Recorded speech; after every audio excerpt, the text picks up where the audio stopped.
गोरक्ष पीठ पर बैठा हुआ पीठाधीश्वर यदि इस तरह का झूठ बोल रहा है तो बाबा गोरखनाथ जी क्या कह रहे होंगे इस समय? रो रहे होंगे, रो रहे होंगे। धारो धार आंसू बहा रहे होंगे कि कपूत पैदा हो गया मेरी परंपरा में। इतना साफ सुंदर मैंने परंपरा डाली, निखालस साधु पैदा करने का प्रयत्न मैंने किया, ये मक्कार कहाँ से आ गया? ये तो कहते होंगे वो। त्रिवेणी और गंगा के ठेकेदार हैं या कि आप यह रोकेंगे, आपको स्नान नहीं करने देंगे, आपको जाने नहीं देंगे? इन्होंने ठेका ले लिया है क्या? व्यवहार तो इन्होंने ऐसा ही किया। कहा प्रेस कॉन्फ्रेंस में कह रहे हैं कि परमिशन नहीं लिया था उन्होंने। परमिशन लेकर के कोई नहाएगा? लग रहा है कि यह लोग और आगे बढ़ेंगे, आप पर फ्रॉड के मुकदमे दर्ज कराएंगे, कूट रचना, फ्रॉड प्ले, जैसा यह चाहेंगे अधिकारी वैसा करेगा। अधिकारी न चाहते हुए भी हुक्म का गुलाम है, जैसा कहेंगे कर दे तो कर देंगे, निपटा देंगे, गाड़ देंगे, लटका देंगे, ठोक देंगे।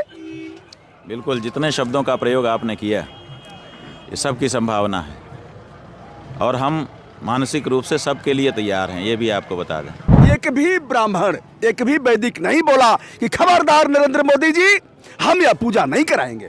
नहीं, ऐसा भी मत कहिए।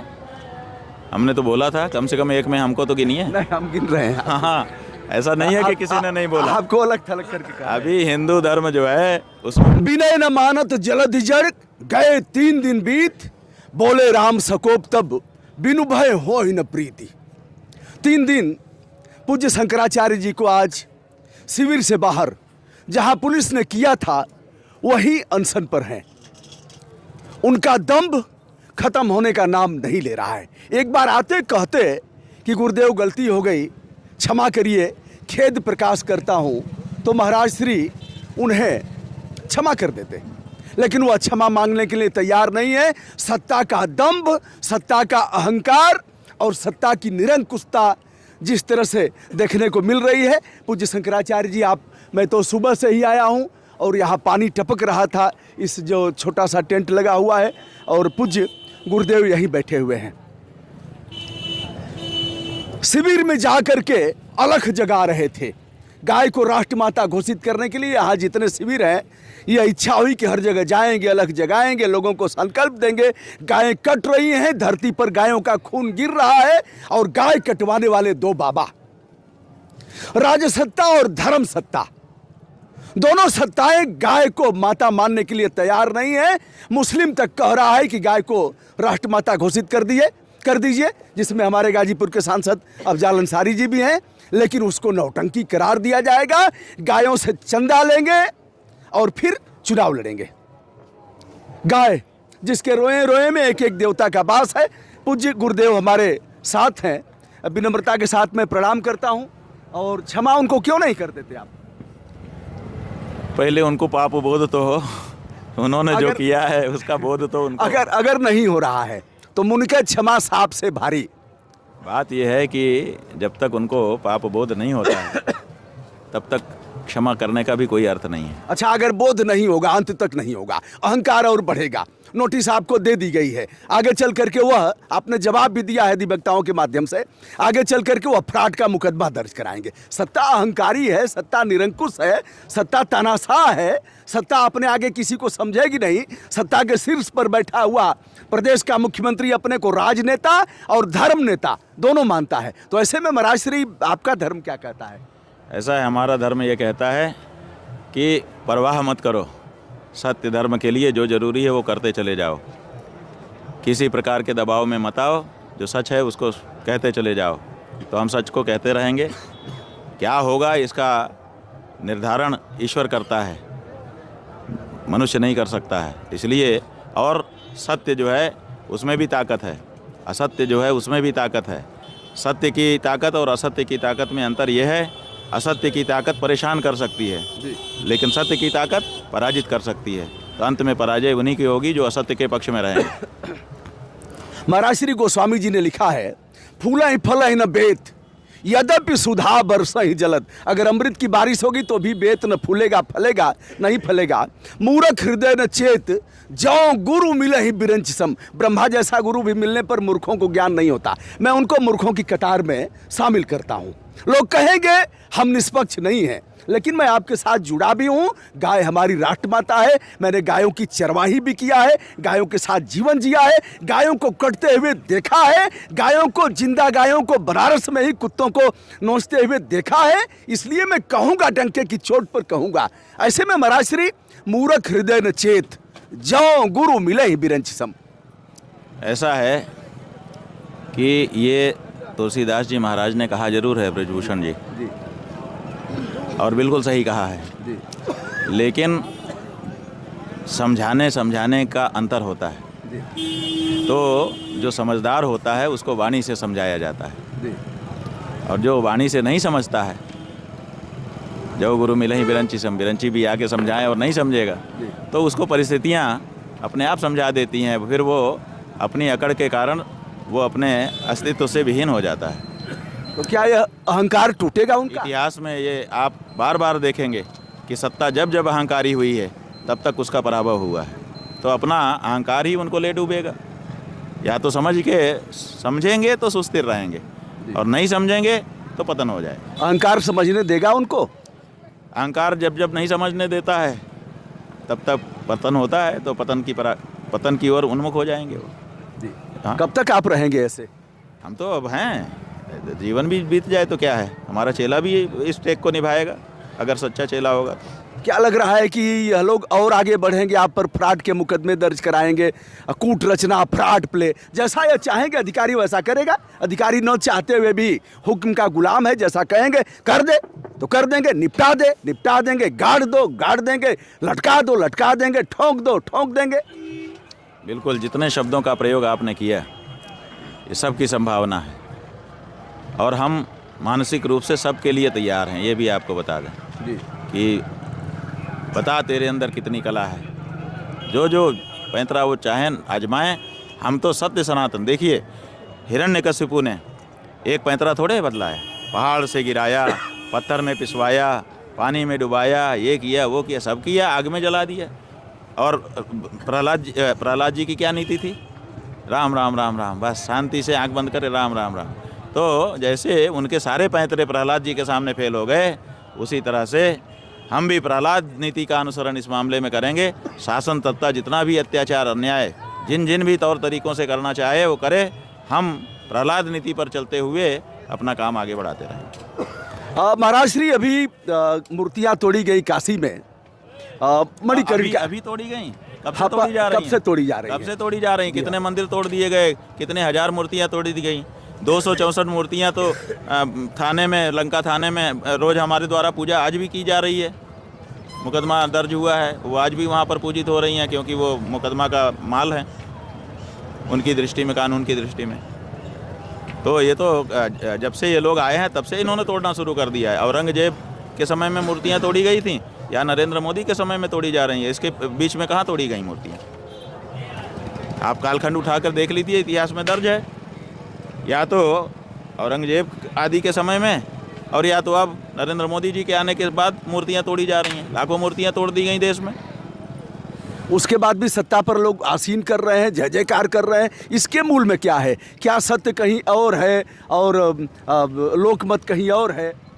बात यह है कि इन लोगों ने भ्रमजाल फैलाया है कि हम हिंदू हैं और हम हिंदू हित के लिए काम करेंगे, और इनके पास अंधाधुंध पैसा है, प्रचार की शक्ति है, सामर्थ्य है। तो इन्होंने प्रचार रूपी छड़ी से लोगों की आंखों के सामने एक जाल बुन दिया है। लोग समझते हैं कि ये हिंदू हितों के रक्षक हैं, लेकिन सच्चाई क्या है? सच्चाई ये है कि इनके आने के बाद लाखों मंदिर तोड़ दिए गए। इनके आने के बाद गौ माता की हत्या में बढ़ोतरी करके गौ मांस के निर्यात में बढ़ोतरी कर दी गई है। इनके आने के बाद सनातन धर्म के सभी धर्माचार्यों को उनके जो उनके पदस्थान थे उससे हटाने का और उनको हर जगह अपमानित करने का प्रयास चल रहा है। इनके आने के बाद से वो चीज़ें सब हो रही हैं जो मुग़ल काल में होती थी, जिसके लिए मुग़लों को दोष देते हैं, वो सब काम तो आज हो रहा है। तो लेकिन प्रचार ऐसा है कि जब इनका कोई व्यक्ति चैनल देखेगा या सोशल मीडिया में जाएगा तो जय जयकारा होता दिखेगा। ये कुछ भी कर सकते हैं। बताइए, अयोध्या में इन्होंने बटन दबाया, मीडिया ने दिखाया पूरी देश की जनता को, यहाँ जितने लोग खड़े हैं पूछ लीजिए कि झंडा कैसे फहरा था। ये लोग बताएंगे कि बटन दबाया और उसी से फिर वो झंडा चढ़ गया, जबकि सच्चाई क्या है? सच्चाई ये है कि मंदिर के पीछे सेना के जवान झंडे को रस्सी से खींच रहे थे और वो चढ़ रहा था। तो कितना बड़ा झूठ! देश का प्रधानमंत्री जब देश की जनता के सामने बोल सकता है और कर सकता है और जनता नहीं समझती है, इसी से एक घटना से आप अनुमान लगा लीजिए कि क्या हो रहा है। दिखाया कुछ और जा रहा है, हो कुछ और रहा है। महाराज श्री जनता कैसे समझेगी जब धर्माचार्य, बड़े बड़े पीठाधीश्वर, महामंडलेश्वर, जगत गुरु सब लोग अब अयोध्या में प्राण प्रतिष्ठा हुई। हमारे सनातन का मूल तत्व है कि बामांगी कहती है, यानी कन्या कहती है कि जब आप किसी तीर्थ में जाएंगे, किसी धार्मिक उत्सव में जाएंगे, कहीं भी कोई आयोजन ऐसा करेंगे तो हमें आप साथ लेकर के करेंगे। वो अजीवित हैं और अकेले आए, उद्घाटन किए। सनातन का तो मूल तत्व है, उन्होंने कहा, कन्या कहती है कि तभी हम आपके वाम भाग में बैठेंगे जब पूजा पाठ में हमें आप साथ लेंगे। सनातन का तो नाश वहीं कर दिया उन्होंने, गला घोंट दिया। उसके बाद भी जय जयकार हो रहा है। एक भी ब्राह्मण, एक भी वैदिक नहीं बोला कि खबरदार नरेंद्र मोदी जी, हम यह पूजा नहीं कराएंगे। नहीं, ऐसा भी मत कहिए।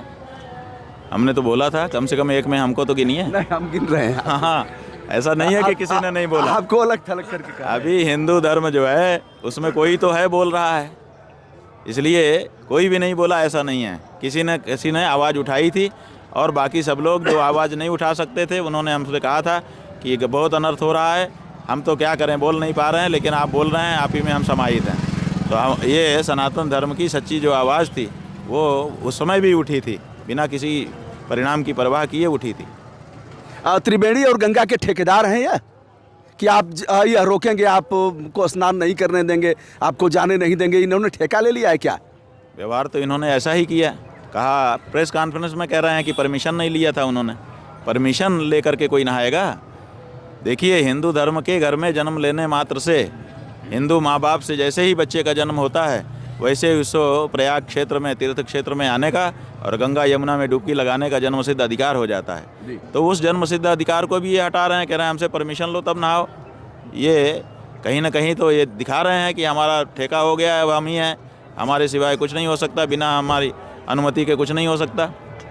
ऐसा कैसे? तमाम बटुक पीटे गए और एक वृद्ध महात्मा भी पीटे गए। मैंने देखा, उनका जनेऊ ऊपर था और कह रहे हैं कि मैं बुढ़ा ब्राह्मण को पीटा गया है, यह लोग जान ले लेते, बूट से पीटा गया है, ऐसे कह रहे हैं। ब्राह्मण को अलग हटा दीजिए, कोई बात नहीं, लेकिन वरिष्ठ नागरिक 85 साल के ब्राह्मण जो कि कितने कमज़ोर शरीर वाले थे, बहुत सज्जन व्यक्ति थे, और वो यहाँ पर बड़ी श्रद्धा से स्नान करने के लिए आए थे। उनको पटक दिया गया, पटक करके बूट मारा गया।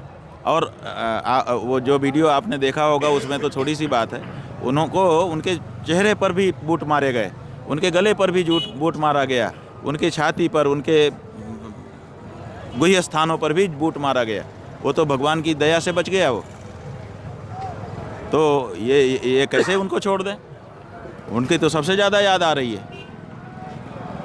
चोटी पकड़ करके वेदाध्ययन करने वाले बटकों को जिस तरह से उठा करके पटका गया, जिस तरह से ब्रह्मचारियों का कपड़ा खोल करके उनको उनके गुह्यांगों में और पीठ में मारा गया, जिस तरह से हमारे दंडी स्वामी को अपराधी की तरह से पीटा गया, ये सब दृश्य तो छोटे पड़ जा रहे हैं। उनके निरीह ब्राह्मण, सात्विकता उसके चेहरे से ऐसे मतलब बह करके निकल रही है। ऐसे ब्राह्मण के ऊपर भी दया नहीं आई, क्या है? इसलिए किसी को अलग नहीं किया जा सकता। उन सब के सम्मान के लिए हम ये लड़ाई जारी रखना चाहेंगे। सत्ता के मद में मदांध, फिर एक बार मैं दोहरा रहा हूँ, वो तो क्षमा नहीं मांगेंगे, उनको यह एहसास भी नहीं होगा, लोक परलोक से उन्हें डर भी नहीं होगा। क्या गंगा में प्रवेश करके और गंगा जल लेकर के हाथ में उनको क्षमा कर दिया जाए या कह दिया जाए कि हे गंगा मैया इनका नाश कर दो? बात यह है कि गंगा मैया भी देख रही हैं जी, प्रयागराज तीर्थ भी देख रहे हैं जी, जरूर फल देंगे। हम उसमें संकल्प करके उनके द्वारा दिए जाने वाले न्याय में क्यों कोई खलल डालें। अगर हम दंडित करना चाहेंगे तो हमारा ज़्यादा ताकत नहीं है हमारे में मारने की, उनकी ताकत बड़ी तगड़ी है। तो इसलिए वो जो दंड देंगे हमें स्वीकार है, हम अपनी तरफ से कोई शाप नहीं देंगे, कोई दंड की कामना नहीं करेंगे। महाराज श्री अंतिम सवाल, आदित्यनाथ योगी जी वाराणसी में गए थे 4 दिन पहले, उन्होंने यह कहा कि 2014 से पहले गंगा में कोई स्नान नहीं करता था, गंगा के जल से कोई आचमन नहीं करता था। 2014 के बाद कल कल निरात करती हुई गंगा अब लोग स्नान भी कर रहे हैं, आचमन भी कर रहे हैं। इसे किस रूप में आप देख रहे हैं? क्या आसी मैया ठीक हो गई, नाले के रूप में अब नहीं है? क्या वरुणा की सेहत सुधर गई है? वह कचरा धुलने वाली वरुणा का जो प्रदूषण है उसकी चर्चा 14 के पहले होती थी। जी, अब तो गंगा ही उस रूप में चली गई। अब तो गंगा के जल को आप नाक के पास लाइए, दुर्गंध से आप व्याप्त हो जाएंगे, ऐसी परिस्थिति है। और 16 नाले गिरते थे वाराणसी शहर से, जी, 16 के 16 जैसे के तैसे गिर रहे हैं। आदित्यनाथ जी के कहने से कुछ हो जाएगा? आदित्यनाथ जी ने किया क्या? एक योजना बताएं कि उन्होंने एक नाला बंद किया हो। केवल लाइट लगाने, पेंट कराने और फ्लड लाइट लगा करके चमकता हुआ दिखाने और उसका फोटो और वीडियो बनाने के सिवाय क्या काम हुआ है बताइए वाराणसी में? रिंग रोड वगैरह तो ये तो नहीं, नमो घाट बनाए हैं, नरेंद्र मोदी घाट बनाए हैं कि आने वाली पीढ़ियां जानेंगी कि एक प्रधानमंत्री आए थे, उन्होंने इतना सुंदर घाट बनाया, नमो घाट, नरेंद्र मोदी घाट। नमो घाट नहीं हो सकता। नमो घाट हो सकता है, नहीं हो सकता ऐसी बात नहीं है। जब नरेंद्र मोदी अपना पैसा लगा करके उसको बनाए तब वो नरेंद्र मोदी घाट हो सकता है। अगर वो प्राइम मिनिस्टर का पैसा लगा है तो प्राइम मिनिस्टर घाट होना चाहिए, प्रधानमंत्री घाट। वो नरेंद्र मोदी घाट तब होगा जब नरेंद्र मोदी पूरा पैसा लगा करके उसको बनाएं। इसलिए पैसा सरकारी लगे और नाम नमो नमो हो, ये ठीक नहीं है। सरकारी माने जनता का ही पैसा नहीं, हमारे टैक्स का सरकारी पैसा। माने जनता का पैसा। जनता के पैसे से काम हो तो जनता का नाम रखिए, अपने पैसे से नाम हो अपना नाम रखिए। हम कहाँ मना कर रहे हैं, हम तो उस नाम को स्वीकार करेंगे, लेकिन पैसा जनता का हो और नाम आपका हो, ये ठीक नहीं है। नेशनल ग्रीन ट्रिब्यूनल की वह पंक्तियां मुझे स्मरण हो रही हैं जब उन्होंने टेंट सिटी के सवाल पर एक याचिका में कहा था डीएम से कि जिलाधिकारी वाराणसी यदि गंगा के पानी को ठीक नहीं कर सकते हो तो एक यहाँ बोर्ड लगवाओ वाराणसी में कि गंगा का पानी स्नान करने योग्य नहीं है। एनजीटी की यह रिपोर्ट, एनजीटी के जज ने यह कहा और आदित्यनाथ योगी यह कह रहे हैं कि गंगा का पानी 2014 से पहले अपवित्र था, अब लोग स्नान कर रहे हैं और उससे आचमन भी कर रहे हैं। देखिए, जब यहाँ कुंभ हो रहा था पिछले वर्ष, जिसका बहुत बड़ा प्रचार किया जा रहा था, तब आरंभ में ही हमने कहा था कि यहाँ पर जल प्रदूषित है। जी,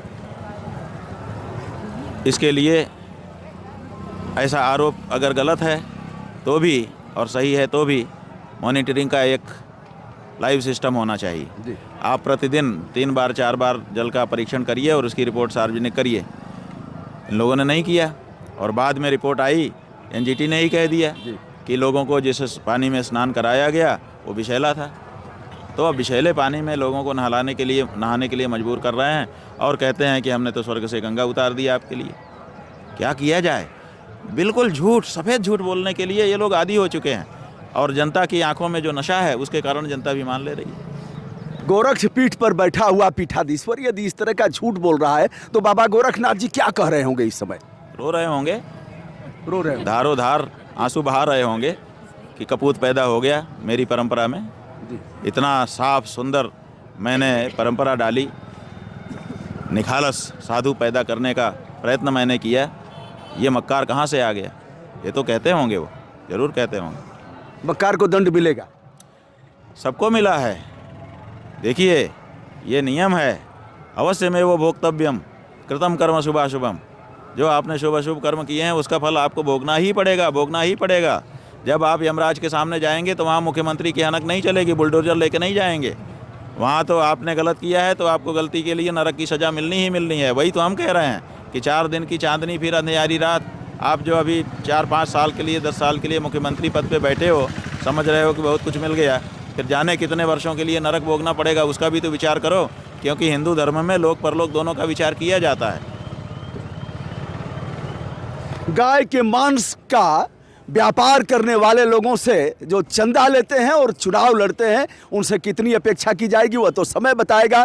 फिलहाल पूज्य शंकराचार्य जी यहाँ अनशन पर हैं, लगातार अनशन करते रहेंगे। यह शिविर है, शिविर में प्रवेश नहीं किया इन्होंने।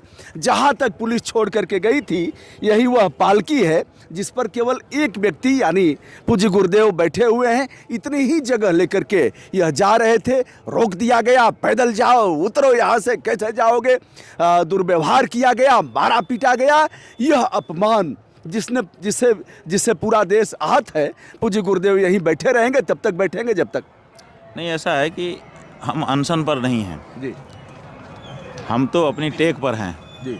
सत्याग्रह कहेंगे इसको। हमारी टेक है, कोई भी नाम दीजिए, जी, कि जब हम शिविर से गंगा यमुना के संगम में स्नान करने के लिए निकले थे तो ससम्मान हमको जब तक वो जिस चीज़ के लिए निकले थे प्राप्त नहीं हो जाता तब तक हमको प्रशासन जहाँ छोड़ गया है हम वहाँ स्वीकार करते हैं। देखिए, तुलसीदास जी की चौपाई है, माघ मकरगत रवि जब होई, तीर्थपति आव सब कोई, देव दनुज नर किन्नर श्रेणी, सादर मज्जहि सकल त्रिवेणी।